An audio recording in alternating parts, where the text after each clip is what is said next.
NCP কি ফেব্রুয়ারির নির্বাচনের বিরুদ্ধে কঠোরভাবে দাঁড়াচ্ছে? এই প্রশ্ন গতকাল একটা অনুষ্ঠানের পর আমাদের সামনে হাজির হয়েছে। এর আগেই তারা আসলে নানান রকম শর্ত নির্বাচন নিয়ে দিচ্ছিলেন, সংস্কার, বিচার, নির্বাচন কমিশন পরিবর্তন ইত্যাদি ইত্যাদি। গতকাল একটা অনুষ্ঠান, তাদের যুব সংগঠনের অনুষ্ঠানে জনাব নাসির উদ্দিন পাটোয়ারি খুব স্পষ্টভাবে কথা বলেছেন। নাসির উদ্দিন পাটোয়ারির বক্তব্য মাঝে মাঝেই খুবই উত্তেজনাকর, খুবই পপুলিস্ট মনে হতে পারে, কিন্তু তিনি ক্রমাগত দিয়ে যান, তাই আমরা এটাকে খুব হেলাফেলা করব না। জনাব রাহিদ ইসলামও কিছু কথা বলেছেন, তাতেও একই ধরনের ইঙ্গিত আসলে আছে। এবং একটা ইন্টারেস্টিং ঘটনা ঘটেছে। এই অনুষ্ঠানটার একদিন আগেই বা ওই দিনই, একদিন আগে সম্ভবত, মার্কিন যিনি ভারপ্রাপ্ত রাষ্ট্রদূত আছেন তার সাথে এনসিপির নেতৃবৃন্দের বৈঠক হয়েছে আনুষ্ঠানিকভাবে। ফলে এই স্পেকুলেশনও কেউ কেউ করছেন যে আমেরিকার প্রেসক্রিপশনে কি এনসিপি নির্বাচন বিরোধী এই অবস্থান নিচ্ছে কিনা। সব কিছু নিয়ে কথা বলতে চাই। আগে জনাব নাহিদ ইসলাম কি বলেছেন? আমি জনাব পাটোয়ারি অনেক বেশি অ্যাগ্রেসিভলি বলেছেন, কিন্তু নাহিদ ইসলামের কথার মধ্যে একই ধরনের ইঙ্গিত ছিল। একটা অংশ আমি একটু পড়ি। ডেইলি স্টার এভাবে লিখছে, তিনি বলছেন, গণ অভ্যুত্থানের শক্তি জাতীয় নাগরিক পার্টি বারবার ছাড় দিয়ে গেছে, কিন্তু ছাড় দিতে দিতে আমরা শেষ প্রান্তে এসেছি। আমরা এবার ছাড় দেব না। অন্তর্বর্তী সরকার যে প্রতিশ্রুতি দিয়ে শহীদের রক্তের উপর প্রতিষ্ঠিত হয়েছে, সেই প্রতিশ্রুতি আদায় না করে এই সরকার যেতে পারবে না। সেই প্রতিশ্রুতি বাস্তবায়ন না হওয়া পর্যন্ত কোনো রাজনৈতিক দল ক্ষমতায় আসতে পারবে না। একদম খুব ক্লিয়ারলি বলছেন। তিনি এইটার প্রসঙ্গে যেটা জানিয়েছিলেন যে জুলাই ঘোষণাপত্রে ছাড় দিয়েছি, জুলাই সনদে এক বিন্দুও ছাড় দেব না। আমরা জানি জুলাই সনদ হওয়া নিয়ে ডিবেট চলছে। এটা কিভাবে হবে, কতটুকু হবে, সেটা কতটুকু বাস্তবায়ন হবে, কি পন্থায় বাস্তবায়ন হবে, এগুলো নিয়ে দীর্ঘ ডিবেট চলছে এবং এই কনফিউশনটা আছেই। সুতরাং এনসিপি জুলাই সনদ এবং এর আগেও ইনফ্যাক্ট তারা বলেছেন মৌলিক সংস্কার না হলে তারা নির্বাচনে নাও যেতে পারেন। তার সাথে তার এই বক্তব্য খুবই অ্যালাইন্ড হয়। জনাব পাটোয়ারির বক্তব্যটা একটু দেখতে চাই। সেটা হচ্ছে, তিনি বলছেন একদম খুব স্পষ্টভাবে, ওনার বক্তৃতাটা শুনলাম এবং খুব জরুরি কথা, জনাব পাটোয়ারি যখন বক্তৃতা করছিলেন, যখন তিনি নির্বাচনে যাওয়া যাবে না বলছেন, তখন মুহুর্মুহু করতালি হচ্ছিল ওই অডিটোরিয়ামে, করতালির শব্দ শোনা যাচ্ছে। তার মানে ওখানে যারা প্রেজেন্ট ছিলেন তাদের সাথে খুব রেজোনেট করেছে। তার মানে এনসিপির একটা উল্লেখযোগ্য অংশ নির্বাচন ফেব্রুয়ারিতে না হওয়ার পক্ষে দাঁড়ায়, ও সেটা খুব প্রত্যাশিত ছিল, কিন্তু এটাও আমাদের একটা সিগনিফিক্যান্ট ফাইন্ডিং। আচ্ছা, তিনি কি বলছেন? তিনি বলেন, জনাব পাটোয়ারি, বর্তমান সময় ইলেকশনের ডেট ঘোষণা করা হয়েছে, ফেব্রুয়ারিতে নির্বাচন হবে, কিন্তু ফেব্রুয়ারিতে নির্বাচন হবে না। যদি ফেব্রুয়ারিতে নির্বাচন হয়, আমার যে ভাইয়েরা শহীদ হয়েছিল, রক্ত দিয়েছিল সংস্কারের জন্য, একটি নতুন সংবিধানের জন্য, তাহলে কবরে গিয়ে তার লাশটা ফেরত দিতে হবে এই সরকারকে। উনি আরও অনেক কথা বলেছেন। দুটো কথা বলে আমি এই মূল আলোচনায় ফেরত যেতে চাই। তিনি আবারও বঙ্গভবনে ফ্যাসিবাদের আরেকটা ভিত্তি আছে, সেটার ব্যাপারে তারা পদক্ষেপ নেওয়ার কথা বলেছেন। আমরা জানি রাষ্ট্রপতিকে সরানোর জন্য এনসিপির দীর্ঘদিনের চেষ্টা আছে, তারা ফর দ্য টাইম বিং ব্যর্থ হয়েছিল। এখনও এই আলাপটা কেউ কেউ মাঠে রাখেন এবং প্রেসিডেন্টকে সরিয়ে দেশটাকে একটা অস্থিতিশীলতার মধ্যে নেওয়ার পরিকল্পনা কারো কারো আছে।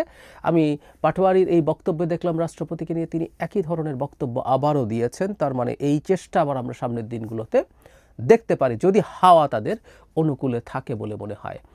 খুব স্পষ্টভাবে একটা গোয়েন্দা সংস্থা ডিজিএফআইকে নিয়ে কথা বলেছেন জনাব নাসির উদ্দিন পাটোয়ারি, নাম উল্লেখ করে। জনাব হাসনাত আবদুল্লাহও দেখলাম একই প্রতিষ্ঠান নিয়ে কথা বলেছেন। ধারণা করি কক্সবাজার সফরে তারা যে গেছেন, তাদের গতিবিধি সব যে প্রকাশিত হয়েছে, আমি ধারণা করি তার জন্য তারা এই গোয়েন্দা সংস্থাটিকে দায়ী করেন এবং খুবই অ্যাগ্রেসিভ কথাবার্তা বলেছেন। ডিজিএফআই ভেঙে টেঙে দিতে পারেন, সব প্রয়োজন হলে এইসব কথাবার্তা তারা উল্লেখ করেছেন। যাই হোক, আমরা নির্বাচনের প্রশ্নে আসি এবং আমেরিকা এটার সাথে কোনোভাবে ইনভলভড আছে কিনা সেই প্রসঙ্গে। এনসিপি নির্বাচন নিয়ে রেটরিক খুব আগে থেকে রেখেছে, সুতরাং আমি খুব হালকাভাবে দেখি না। জনাব নাহিদ ইসলাম দায়িত্ব নেওয়ার সাথে সাথে রয়টার্স এএফপিকে আইন শৃঙ্খলার অবস্থা দেখিয়ে নির্বাচনের আনসার্টিনিটির কথা বলেছেন। সংস্কার বিচার ছিল, নির্বাচন কমিশনের ব্যাপারে রিপিটেডলি তারা আপত্তি জানিয়ে গেছেন। ফলে তাদের এটাকে খুব হালকা করে দেখা উচিত হবে বলে আমার মনে হয় না। তারা এই ব্যাপারটায় সিরিয়াস আছেন, তারা নির্বাচনে না যেতে পারেন বা এই নির্বাচন পিছিয়ে দেওয়ার চেষ্টা করতে পারেন, সিরিয়াসলি পারেন। আরেকটা যে অপশন যেটার কথা হাওয়ায় শোনা যায়, যে তারা একটা নেগোসিয়েশন চান, এ ধরনের নিউজগুলো তো আসলে পত্রিকায় আসবে না, কিন্তু এই খবর খোঁজখবর ওয়াকিবহাল যারা আছেন, যারা খোঁজখবর রাখেন, তাদের কাছ থেকে জানা যায় আমরাও টু সাম এক্সটেন্ট কানেক্টেড অনেকের সাথে, ফলে তারা একটা নেগোসিয়েশন চাইছেন এবং তারা সেই নেগোসিয়েশন নিয়েই চাপ জারি রাখতে চাইতে পারেন। সেটাও আমার কাছে খুব অস্বাভাবিক মনে হয় না।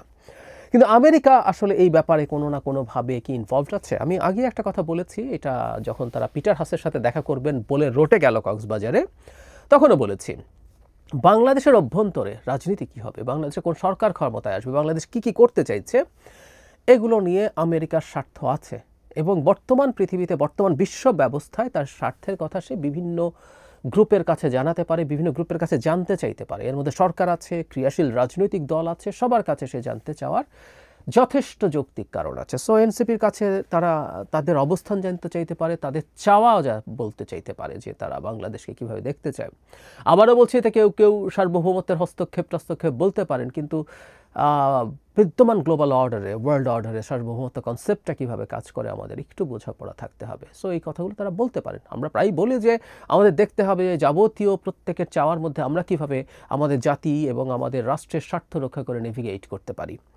এখন প্রশ্ন হচ্ছে, আমেরিকা যা যা চাওয়া আছে তারা কি বাই এনি চান্স মনে করে যে একটা অনির্বাচিত সরকার, এই সরকারের জনসমর্থন আছে, ম্যান্ডেটও আছে বলে আমি সবসময় বলি, কিন্তু এটা প্রত্যক্ষ ভোটে নির্বাচিত সরকার নয়।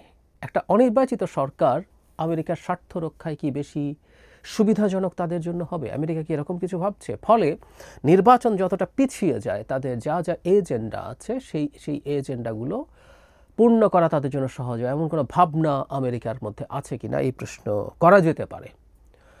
প্রত্যেক দেশ তার স্বার্থ চাইবে, এটাই খুব স্বাভাবিক। সো এটাকে আমরা একেবারে উড়িয়ে দিতে পারি না, আমরা ভিজিল্যান্ট থাকবো যে আমেরিকা এই ধরনের কোনো অবস্থান নিতে চাইছে কিনা, নেয় কিনা। আমরা শেখ হাসিনার সময় 22 সাল থেকে যখন আমেরিকা বিভিন্ন পদক্ষেপ শেখ হাসিনার বিরুদ্ধে নিয়েছিল, আমরা আমেরিকাকে সমর্থন দিয়েছিলাম, কারণ সেটা আমাদের গণতান্ত্রিক ব্যবস্থা পুনরুদ্ধারে সাহায্য করছিল। আমরা এখনও চাই আমেরিকা গণতান্ত্রিক ব্যবস্থা পুনরুদ্ধারে আমাদেরকে সাহায্য করবেন, তার পাশে থাকবেন এবং তার সাথে সাথে তার যা যা কনসার্ন আছে সেগুলো জানাবেন, সেগুলো জানানোর কথা আছে, দরকার আছে। সামনে এই অঞ্চলে আমরা খুবই গুরুত্বপূর্ণ হয়ে উঠছি, বিশেষ করে চায়নার সাথে তার আপকামিং যে কনফ্লিক্টের আলাপ, তার মধ্যে আমরা চাইবান আছে, আমরা একেবারে খুবই হটস্পটে পড়ে গেছি। সেগুলো জানাবেন, কিন্তু সেগুলো তাদের নির্বাচিত সরকারের সাথেই এই আলোচনাগুলো করা বেশি উচিত হবে, কারণ একটা এই ধরনের সরকার আনস্টেবল সরকার, এটা দিনের শেষে তাকে যেতে হবে এবং দেশের গণতন্ত্রের বিরুদ্ধে দাঁড়িয়ে সেটা পরবর্তীতে আমেরিকাকেও জনগণের চোখে ভিলেইনে পরিণত করার সমূহ সম্ভাবনা থাকে, যেমনটা ভারত হয়েছে। আমি আশা করব আমেরিকা বাংলাদেশের এই বাস্তবতা বুঝবে। দীর্ঘদিন থেকে তারা বাংলাদেশের পলিটিক্যাল স্ফিয়ারে খোঁজ খবর রাখেন, কথাবার্তা বলেন, অনেক স্টেক হোল্ডারের সাথে তারা জানেন। তারা এই ধরনের কিছু করবেন বলে আমি মনে করি না। সো এনসিপির সাথে তাদের যে বৈঠক ছিল, সেই বৈঠকটাকে আমি এভাবে দেখতে চাই যে তারা তাদের সম্পর্কে জানতে চেয়েছেন, তাদের কনসার্নের কথা এনসিপিকে জানাতে চেয়েছেন। আশা করি, ধারণা করি এর বেশি কিছু এটা নয়।